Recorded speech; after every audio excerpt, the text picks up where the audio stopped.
हम मानव हमेशा से एक महत्वपूर्ण सवाल का उत्तर ढूंढने की प्रयास कर रहे हैं कि क्या इस अनंत ब्रह्मांड में हम अकेले हैं। और इस सवाल के कारण हमारी नजरें सदियों से दूर दराज के उन रहस्यमयी तारों पर टिकी हैं। मानव सदियों से उस ब्रह्मांड की ओर देखकर रोमांचित होता आया है। दूर अंतरिक्ष में जीवन को तलाशते हुए इंसान आज पृथ्वी से निकल मंगल ग्रह तक भी पहुंच चुका है, मगर अभी तक पृथ्वी के बाहर कहीं भी जीवन का कोई भी संधान नहीं मिला है।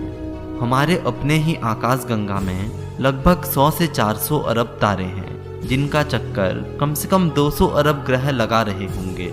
सिर्फ हमारे आकाशगंगा में अगर इतने ग्रह हैं तो सोचिए आखिर कितने ग्रह होंगे हमारे इस अनंत फैले हुए ब्रह्मांड में। मगर दुर्भाग्य से हमारे पास अभी तक ऐसा कोई साधन नहीं जिसकी मदद से हम उन तारों तक पहुंच पाए।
पौंडीचेरी दिसंबर 1689। एस्ट्रोनॉमर जे रिचर्ड किसी कॉमेट का अध्ययन कर रहे थे और अचानक से उनकी नज़र पड़ी एक ऐसे तारे पर जिसका आकार नॉर्मल तारों के मुकाबले थोड़ा अजीब था। करीब से अध्ययन करने पर उनको पता चला कि ये वाकई में कोई एक तारा नहीं था, असल में ये दो तारों का समूह था। ये दोनों तारे एक दूसरे के इतने करीब थे कि पृथ्वी से देखने पर एक तारे की तरह दिखाई पड़ रहे थे। ये binary star system southern constellation Centaurus का सबसे ज्यादा उज्जवल तारा तथा पूरे आसमान का तीसरा सबसे ज्यादा उज्जवल तारा था। इस बाइनरी स्टार सिस्टम को नाम दिया गया अल्फा सेंचुरी और इसके दोनों तारों को अल्फा सेंचुरी ए और अल्फा सेंचुरी बी नाम दिया गया। फिर अल्फा सेंचुरी के इन दोनों तारों पर बहुत सारे अध्ययन किए गए और बहुत सारे सच्चाई आंखों के सामने आने लगे। ये दोनों तारे एक कॉमन बेरिसेंटर पर एक दूसरे की परिक्रमा कर रहे थे। इस स्टार सिस्टम का सबसे बड़ा तारा है अल्फा सेंचुरी ए। अगर इन दोनों तारों की हमारी सूरज से तुलना की जाए तो अल्फा सेंचुरी ए हमारे सूरज से 22% ज़्यादा बड़ा है और 10% ज़्यादा भारी है। चमकने की बात की जाए तो ये तारा हमारे सूरज से 1.5 गुना ज़्यादा चमकदार है। अल्फा सेंचुरी बी हमारे सूरज से 14% छोटा है और भार में 10% कम भारी है। अल्फा सेंचुरी बी दूसरे तारों के मुकाबले ठंडा होने के कारण ऑरेंज कलर का दिखाई पड़ता है। अगर हम अल्फा सेंचुरी के करीब जाने लगे तो धीरे धीरे ये हमें एक बिंदु से 2 होते हुए नजर आएंगे। तारे आसमान में अपने पोजीशन पर कभी फिक्स नहीं होते। तारे एक दूसरे से रिलेटिव मोशन में रहते हैं। हमारे सूरज से अगर कोई तारा रिलेटिव मोशन में है तो उसकी पोजीशन आसमान में लगातार बदलती रहेगी और इसके संबंधित एक बहुत बड़ा खुलासा 20वीं शताब्दी में होने जा रहा था। जोहान्सबर्ग, साउथ अफ्रीका, सन 1915। Robert T A. इनस, जो कि एक स्कॉटिश एस्ट्रोनॉमर थे, उन्होंने अल्फा सेंचुरी के रिलेटिव मोशन को स्टडी करते वक्त अपने फोटोग्राफिक प्लेट्स में कुछ अजीब तरह के कॉमन ब्लिंकिंग्स नोटिस की। उन्होंने अलग अलग समय की फोटोग्राफिक प्लेट्स चेक की, मगर ये ब्लिंकिंग हर समय आ रही थी। ज़्यादा स्टडी करने पर पता चला कि ये ऑब्जेक्ट अल्फा सेंचुरी के साथ रिलेटिव मोशन शो कर रही थी। और इसका मतलब ये था कि ये ऑब्जेक्ट भी इसी स्टार सिस्टम का हिस्सा है। और सबसे ज़रूरी बात ये कि अल्फा सेंचुरी के मुकाबले ये चीज़ हमारे सौर मंडल से ज़्यादा करीब था। इस स्टार को नाम दिया गया अल्फा सेंचुरी सी, लेकिन इसे प्रोक्सिमा सेंचुरी भी कहा जाता है। और इस तरह हमें हमारा सबसे करीबी तारा प्रोक्सिमा सेंचुरी मिला, जो कि हमारे प्लानेट से सिर्फ 4.24 लाइट ईयर्स की दूरी पर है। प्रोक्सिमा सेंचुरी की खोज ने अल्फा सेंचुरी को ट्रिपल स्टार सिस्टम बना दिया था। आकार में प्रोक्सिमा सेंचुरी हमारे सूरज से बहुत छोटा है, मगर इसका घनत्व सूरज के घनत्व से कई गुना ज़्यादा है। Proxima Centauri, Alpha Centauri A और अल्फा सेंचुरी बी सभी हमारे सूरज के मुकाबले बहुत ज़्यादा पुराने हैं। इसी कारण इन सभी तारों में हमारे ब्रह्मांड के अतीत के कई रहस्य छुपे पड़े हो सकते हैं। और फिर इन सभी स्टार्स के प्लैनेट्स को खोज निकालना अभी बाकी था। इसके कई संभावनाएं थे कि इन स्टार्स के हैबिटेबल जोन के अंदर कई प्लैनेट चक्कर लगा रहे हों। हैबिटेबल जोन उस दूरी को कहा जाता है जहां पर टेम्परेचर इतना हो कि पानी लिक्विड स्टेट में रह सके। तो अगर कोई प्लैनेट इन सितारों की हैबिटेबल जोन में इनकी परिक्रमा कर रहा हो तो इसके कई संभावनाएं हैं कि वहां जीवन मौजूद हो।